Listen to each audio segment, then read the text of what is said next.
Hello, it's Scott Manley here, and today I'm going to talk about EVE Online. Yeah, I want to talk about the Fountain War of 2013, and the reason this is pertinent is because right now there is a Kickstarter which essentially wants to get Jeff Edwards, a writer of military fiction novels and EVE Online player, to write a fictionalized version of the Fountain War of 2013, primarily between the CFC and Test and their various allies. Now, this was a big event, and games have had stories and books written about them, but generally these books are written based upon the backstory. In fact, EVE Online has had 3 books written about it, covering events in the universe. However, this is the first time, I believe, that somebody is going to try to adapt a set of events that were driven by player actions, and that really sets it apart and makes it worth reading about. So what was the Fountain War? The Fountain War was a large invasion of a region of the EVE Online galaxy called Fountain. Now, it's home to an NPC corporation, but more importantly, it is rich in resources, which was what the alliances were all after. At the time of the invasion, it was held by an alliance called Test Alliance, please ignore, which we will generally refer to as Test, and the invaders were the CFC, the Cluster F Coalition, which has since rebranded itself as Imperium, because that's better for a book, no doubt. On top of these 2 large alliances, the Test also found assistance in the form of the N3 Coalition and the Pandemic Legion. The CFC is made up of a number of alliances: Space Monkey Alliance, Tactical Narcotics Team, Fatal Ascension, but at the centre of it all is Goonswarm Federation. Goonswarm Federation is built around members of the Something Awful forums. They have a reputation for trolling the rest of EVE. They're fond of saying, "We're not here to ruin the game, we're here to ruin your game." But despite not taking the game too seriously, they have in fact turned themselves into the most powerful corporation in EVE Online. And after a couple of major wars against their enemies, they managed to disband their mortal enemy, Bob, by essentially recruiting one of the directors and getting them to disband the corporation. Having vanquished their foes, they settled down, took some space, and for a while became the biggest alliance in the game. In the months leading up to the war, Technetium had become the greatest money generator in EVE Online, and led by Goonswarm, a number of alliances had banded together to create OTEC, the organisation of Technetium exporting corporations. Now, Test Alliance, please ignore, they originally came from Reddit. And after a few early skirmishes with Goonswarm, Goonswarm actually saw kindred spirits in this alliance that had formed from an off-site forum or whatever. And they kind of brought them under their wing. They helped them carve out regions of nullsec, and they flew fleets together, and they had a great history. But eventually, Test grew up. In fact, they grew to be much larger than Goonswarm. And as they established themselves, they no longer wanted to be known as Goonswarm's pet. Relationships soured, and so best bros went their separate ways. They began to make deals with factions that were traditionally hostile to Goonswarm, and eventually formed the Honey Badger Coalition with Northern Coalition and Pandemic Legion. But personally, I clung to the hope that Test and Goonswarm would get back together to continue raising hell together across the galaxy. But all those hopes died during the Battle of Asakai. It was the largest battle to date in the game's history, and Test sent a large fleet against Goonswarm in the hopes of killing the Big Red Boat's Titan, which had made a navigational error, let's say, triggering the entire battle. But the Honey Badger Coalition didn't continue for long. As I said, there was drama early on in 2013, and Test eventually left the Honey Badger Coalition and struck out on its own. And in the months leading up to the Fountain War, Test had actually got embroiled in a conflict with its former partners. Now it was N3, which was made up of the Northern Coalition, Nulli Secunda, and Nexus Fleet. And of course they were also fighting, skirmishing, let's say, with Pandemic Legion. It was a low-level conflict, to be sure. It was more driven by pilots being bored, skirmishing on the borders, rather than trying to grab and acquire strategic resources of any value. But the event that really triggered the war was the release of Odyssey. Now, Odyssey was an EVE Online expansion, and one of its core design changes was changing the way materials were used, changing the way they were found and distributed throughout the galaxy. And this was responsible for destroying the value of technetium that Goonswarm had been so reliant on for the last few years. Now, a couple of days after this, the leader of Goonswarm, the Mittani, held a State of the Goonian address, and he essentially said, and I quote, "Odyssey has come and left us destitute. Who is right and who is wrong doesn't really matter. If we do not invade Fountain, someone else will. And they will enjoy the kind of wealth that we once had while we wallow in wrenching poverty." Yes, the Mittani has a way with words. Beyond these inspiring words, he also laid out some battle plans and warned everyone that it was no longer going to be an easy victory. Goonswarm was not the largest alliance in the game anymore, and they were invading the territory hosted by the largest alliance. And of course, within a couple of hours, an official announcement was made from Test to say, "Get your stuff out of Fountain," and yeah, it's on. Now, within 3 days, there would be a major victory for the CFC. And it didn't come through fighting, it didn't come through careful tactics, it came through a desire for vengeance on the part of Sort Dragon, who had been the leader of the Honey Badger Coalition, which had fragmented. But he still maintained control of 5 important systems in Fountain. Apparently they were used for building super capitals for Pandemic Legion, which was why they wanted to maintain control of them. Well, on June 9th, Test essentially lost control of these systems. Sort Dragon essentially dropped sovereignty, having told the Mittani and Goonswarm to be ready for this. And GSOL, Goonswarm Offensive Logistics, sprung into action, and within a few hours, 4 of the 5 systems had been secured. While they were isolated systems, they were important bridgeheads, especially when you consider the logistics of jumping capital ships in and out and throughout the region. But the first major battle of the Fountain War would be the battle for J5A-IX.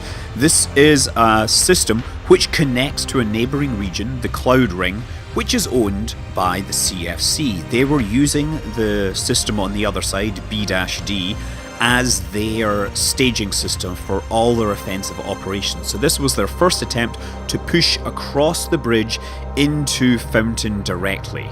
Capturing and holding J5A was incredibly important. It was a choke point. Without it being secured by the CFC, no invasion could occur. But this was where the CFC's battle plan ground to a halt.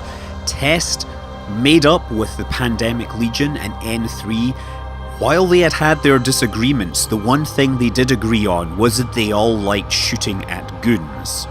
The combined might of these alliances pushed the CFC back into B-D, and indeed they pursued them, but the CFC had been developing B-D as a staging system, and Test and their friends found they were taking heavy losses as they attempted to attack the station there. They ultimately withdrew back to J5A and declared a victory, but within the week, J5A would be captured by the CFC. However, for the next few weeks after that, the CFC would be unable to progress. In part, the CFC were hampered by a poor choice of fleet designs early on. They relied on Tengu Fleet built around Tech 3 ships, or Tech Fleet, which was built around Tempest Fleet issues. Both of these ships were expensive, but more importantly, they were of limited supply, and the markets of New Eden were unable to keep up with the demand.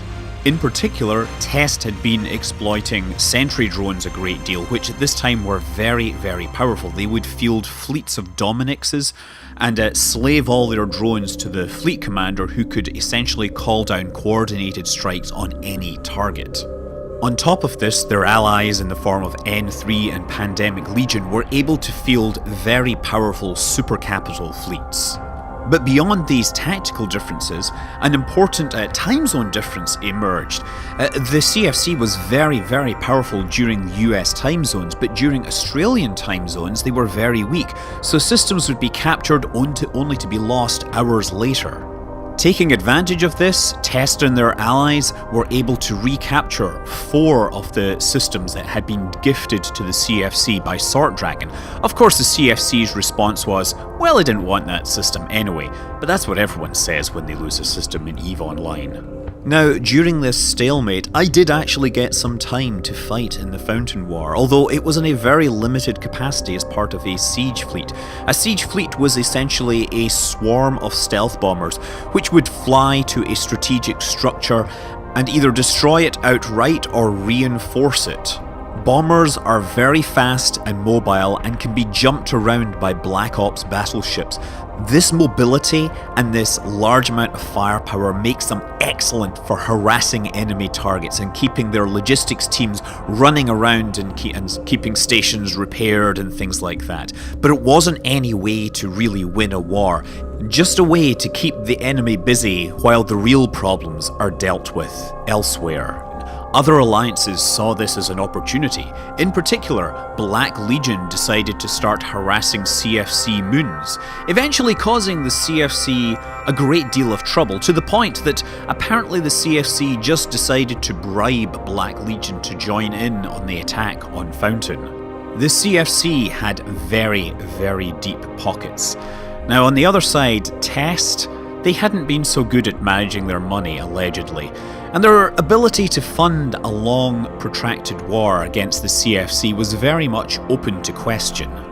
To take advantage of this, of course, the CFC made a point of going after Test's main money-making moons to try and cut down the amount of income on their side. As June ended, July would start with a major blow to Test and its alliances. On July 1st, N3 lost control over 200 of its star systems in the southeast of New Eden.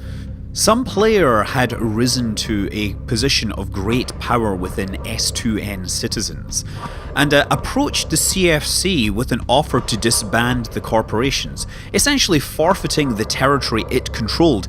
While a loss of this scale has been a death blow to other alliances, N3 survived, thanks in large parts to heroic efforts by their fleets and by Pandemic Legion, which deployed their entire capital and super capital fleets and recaptured the lost territory in a matter of days. But back in Fountain, Test would have been left alone. Taking advantage of those few days of weakness, CFC started to win fights again, deploying newly redesigned fleets built around Megathrons. While no new territory was gained, this was an important morale booster on the CFC side. A few days later, on July 5th and 4th, one of the most interesting and most controversial events of the war was about to happen.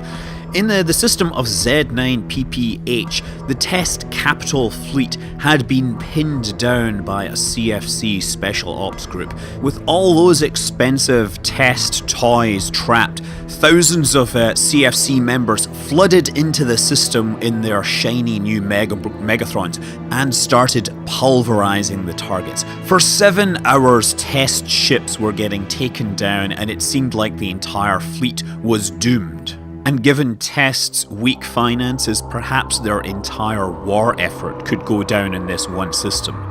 And then, for Test, a miracle happened.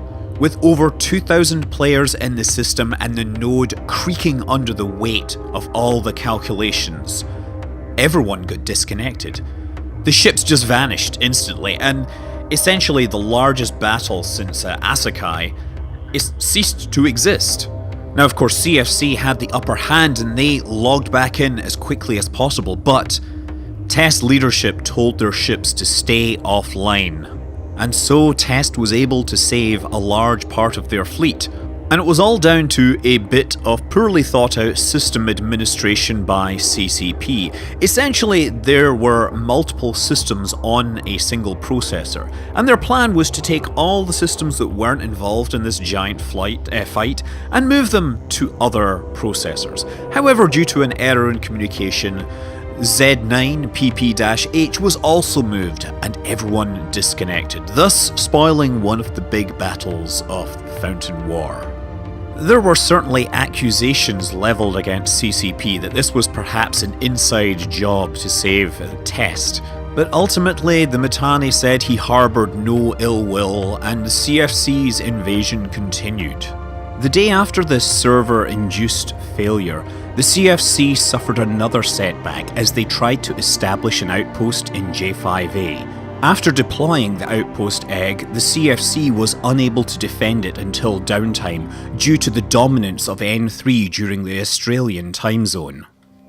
Regardless, within a couple of days, the CFC had secured Z9 and its neighbouring systems, and from this point, they had an unassailable bridgehead. From this point, there would be no turning back. July 15th saw the trapping and assassination of a Titan-level spy within Fatal Ascension. Through network addresses, the pilot IA was linked to Manfred Sidious of Pandemic Legion. All Titan pilots were asked to log in for an important operation, and partway through this, the Titan pilots all turned on the suspected spy. But within test, the strain was really starting to show. The CEO, Buddha, in a State of the Alliance, essentially recapped the war and began to ask for donations to support the ongoing war effort. He pleaded with his pilots to log in and fight. And this is really important in EVE Online. You see, EVE Online is a game. Winning a battle in an online game is something that's easy. Winning a war requires you to stop the other side logging in and fighting. You have to make it not fun for them. This is something that Goonswarm actually excels at. They excel at trolling their enemies. But Test knew all these tricks. They'd fought alongside the CFC, and they were probably just as immune to trolling as the CFC. They were able, with their allies, to consistently stall any further progress by the CFC. But July 19th saw the CFC's plan of attack finally come to fruition. They had held control over J5A and 4EP for more than 35 days. This meant that they were able to deploy jump bridges. This enabled them to rapidly move spacecraft around Fountain and project the force where it was needed. They became a mobile force and redeployed to 4EP, one of the original systems donated to them by Sort Dragon. And with that, the stalemate was over. But on top of this, more bad news happened. N3 was once again drawn away because of activity by another alliance called Solar Fleet. Pandemic Legion at this point saw the writing on the wall and essentially left, but not before they took with them some of the best pilots from Test. In particular, Beffa, Test military leader, decided that Pandemic Legion was the way to go. A logistics director made off with over 130 billion ISK worth of assets, while others simply stopped logging in to play the game. The replacement military director didn't really have a plan to save Fountain at this point. At best, they came up with the idea of a symbolic, glorious last stand at 6 VDT-H. This rather unpoetically named system actually had very little strategic value, but it had a sentimental value to Test. It was the place they had staged out of when they had first invaded Fountain and taken it. It was what Test would call home. This would be the final battle between the two biggest coalitions in EVE history. And these big battles for systems typically take several days, because what will happen is you will do a certain amount of damage to a structure and then it will be reinforced for hours and hours and hours. The idea being that you can't just come in with your force and kill the enemy while they're not asleep. They have to get a chance to organize a defense, so you have reinforcement timers. Reinforcement timers essentially provide a schedule for battles to take place between giant fleets. So with hours and hours of warnings, the CFC had control of the system, but they did not have sovereignty in the system. They went in and they made serious preparations for the last final battle. On every moon in the system, they placed starbases with their giant shields and guns. They would be able to hide at a moon, but they would offer no safe harbour for Test or any of its allies. Thousands of CFC ships moved into the system and either loitered or they logged off in the hours leading up to the fight. And in the final minutes leading up to the reinforcement timer expiring, thousands of players logged on. The number of pilots in the system quickly spiked to just over 4,000, as the two sides began the final battle for Fountain. With that many spacecraft in system, time dilation kicked in heavily, slowing things down to 1/10 of normal speed, and CCP had been aware this battle was coming. They had moved the system onto the most powerful computer they had. In terms of number of players involved, it was the largest battle in EVE Online history, but there was never any doubt as to the outcome. By this point, Test was so weak and so disorganized it could not hold the system. The Test fleet fought on the field for a while and found themselves victims of deadly bombing runs by the CFC. The CFC actually managed to kill many of its own ships with their own bombing runs. Eventually they warped in a capital fleet right on top, and the Test fleet decided to scatter and look for a safe place to regroup, but there was none to be had. The gates were blocked, the moons were all dangerous, and so they warped back onto the fleet en masse in the hope of perhaps taking something with them. Reputedly, only one dreadnought died in this glorious last stand, and the system finally fell into CFC's hands.